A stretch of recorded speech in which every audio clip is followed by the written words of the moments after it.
Hello, it's the Grape Explorer, and today we're talking about WSET Level 3 short answer questions. For me, this was probably the toughest element of the exam. My multiple choice and short written answer exam was a 2-hour piece. I devoted an hour to each. And whilst an hour seemed enough for the short answer questions, you have no idea what you're going to be asked. At least with the multiple choice, you know you're going to be right out of one of 4 questions. But with the short answer exams, it could be anything from the book. But it is broken down into a number of components, and I'm going to go through some of that with you today. So before we get into an example question, let me just tell you a little bit more about how the questions are broken down. 4 questions of 25 marks each. Now, marks are not subtracted for incorrect answers, but of course you do need to be able to hit a number of marks as you go through it. The questions themselves are based on the learning outcomes. So just as a refresher, question number 1 is going to be based on learning outcomes number 1 and 2. Now that's concerned with winemaking processes and the principal grape varieties of the world. Question 2 is going to be the same. Then question 3 will be about the winemaking processes, and it will either be about the principal grape varieties again, or it could be about a service question. And then question 4 is going to be all about the winemaking processes, but it could be to do with sparkling wine or fortified wine, and there will be a service element to that as well. So what it means is you need to know all of the book. And I've said that before on some of my other videos that I've done, and of course this applies here absolutely without question. You're just going to have a series of questions that are going to give you a number of marks per question, and the expectation is that you need to spend around 15 minutes on each one with that hour to come up with your answers. And what the WSET are looking for is for you to structure your answers in such a way to cover off the main points, but in a sentenced structure.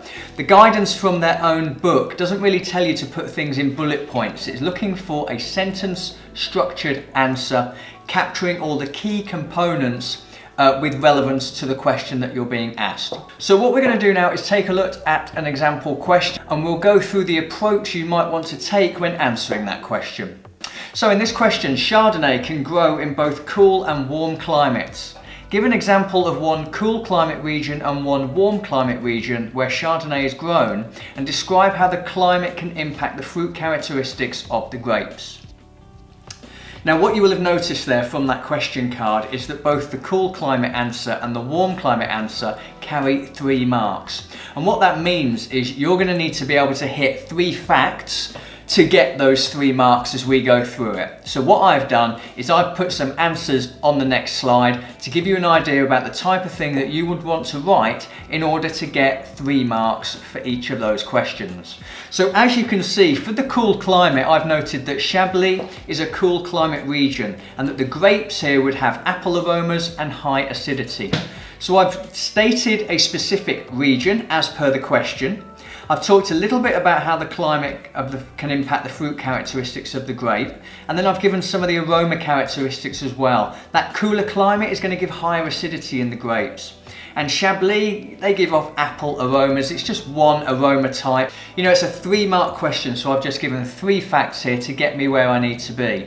Let's now take a look at the answer for the warm climate. Margaret River in Australia has a warm climate. Grapes can develop tropical aromas such as pineapple and banana.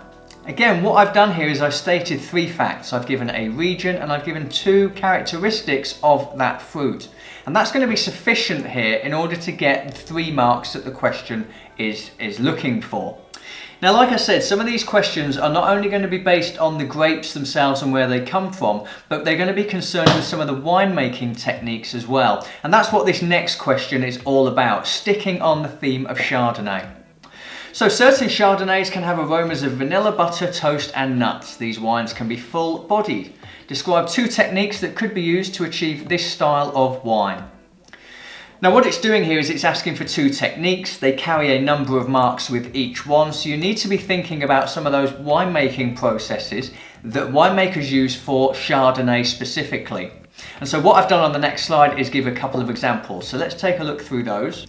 So the 2 examples that I've given are number 1, malolactic fermentation. Now what I've done in this particular process is talked about how malolactic fermentation works and what that process does to the wine. And again, remember, I'm looking to try and hit 5 marks here.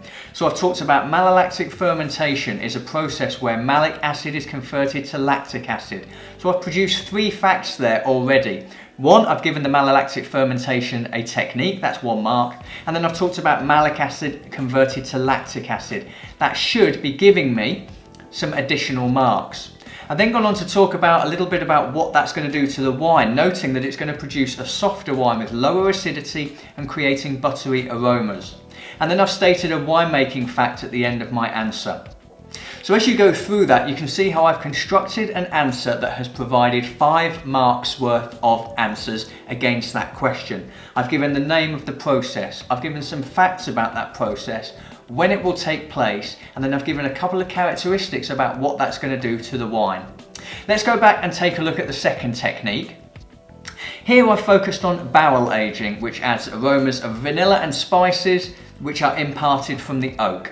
I've noted that the oak can add tannin to increase the texture and the body of the wine, and that wine can be put in oak during either fermentation or maturation.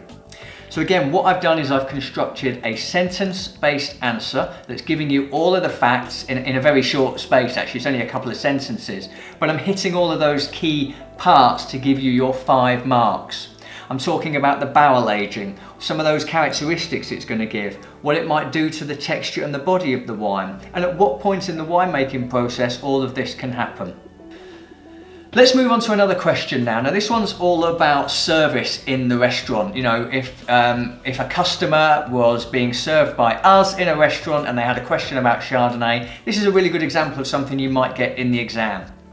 So a customer asks you for a Chardonnay that displays the characteristics that you've described in the previous question. What would you suggest and how would you serve it? Now, of course, from that previous question, I gave 2 techniques. I gave bowel aging and malolactic fermentation. So really, this question is looking for you to refer back to what you've written previously, and it's really looking for you to be able to identify perhaps a Chardonnay region that produces wines in those particular styles. So let's see what I wrote. Now, I hadn't put the number of marks that were associated with this question. It was 2. And what I've done is I've simply noted a region that I would serve and how I would serve it. So I've noted pouilly foussé and that I would serve it lightly chilled. So again, it's a 2-mark question. I'm just looking to hit this with 2 facts to answer the question. Now we're going to take a look at another question that's all about wine growing techniques. So some winemakers use vertical shoot positioning when growing Chardonnay in a cool climate. Why would a grape grower choose this method? Really good question. So we're moving away from some of the characteristics about Chardonnay now, and we're starting to think about the actual growing processes in the vineyard. Now you'll notice that these questions aren't in any particular order. They don't appear in any order in the exam. I certainly don't remember them being in any order. But let's take a look and see what I wrote as an answer. Again, I hadn't put how many marks there were. There were 4 marks available for this one. So I've opened with a fact about grapes and how they ripen in cooler climates, and I've said that they can struggle to ripen in cooler climates. By using vertical shoot positioning, the grower has the ability to increase the exposure to sunlight and heat. I've then gone on to talk a little bit about vertical shoot positioning and how it actually operates, in that the shoots are trained up wires on a trellis, meaning the berries are not shaded by the shoots. Exposure to sunlight and heat is therefore optimal. So let's go back to how I've covered off this particular question. I've opened with a statement to say that, vertical shoot positioning is used because in some areas, grapes don't ripen as well, particularly in cooler climates. So I've given a scenario in which you might want to use it. I've then gone on to say how by using it, it's going to increase the sunlight and the heat and the exposure of the berries. They're not going to be shaded by the leaves. So I've given a number of facts there about vertical shoot positioning in order to gain my 4 marks. I've then gone on to talk about how vertical shoot positioning actually works, in that you grow the shoots up wires onto a trellis and therefore exposing the berries to the sunlight. So for this 4-mark question, I've got 4 key facts that I'm able to talk about. It's in taking this centered, structured approach that's really going to help you get through the exam. Now, like I say, WSET want you to be able to answer your questions in a structured sentence manner. And if it doesn't come to you immediately, the best advice that I can give would be to write down individual bullet points first and then build your sentence structure around that. Think about how many marks are on offer against the question that's being asked. If it's a 2-mark question, come up with 2 really good facts, 3, 4, and so on, and come up with the number of facts corresponding to the number of points on offer. Now, before I go, I'm just going to give you another example of some questions that might be asked during the exam.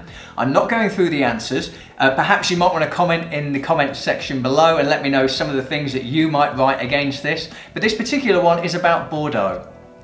So please explain the key differences in the soils between the left bank and the right bank of Bordeaux. How would an aged Bordeaux differ from a youthful one? Why do winemakers choose to blend grape varieties in Bordeaux wines? And a customer asks for a right bank wine. Name 2 appellations you may choose from and how you would serve the wine. Many of the questions that are asked as part of the short written answer exam are in this format. It wants you to talk about the grapes. It wants you to talk about the conditions in a particular region. It wants you to talk about how you might serve that wine. So get used to talking about the various wines in that way. My own experiences from level 3 were whenever we tasted a wine, our tutor got us to talk about some of the production methods that may have gone into producing that wine.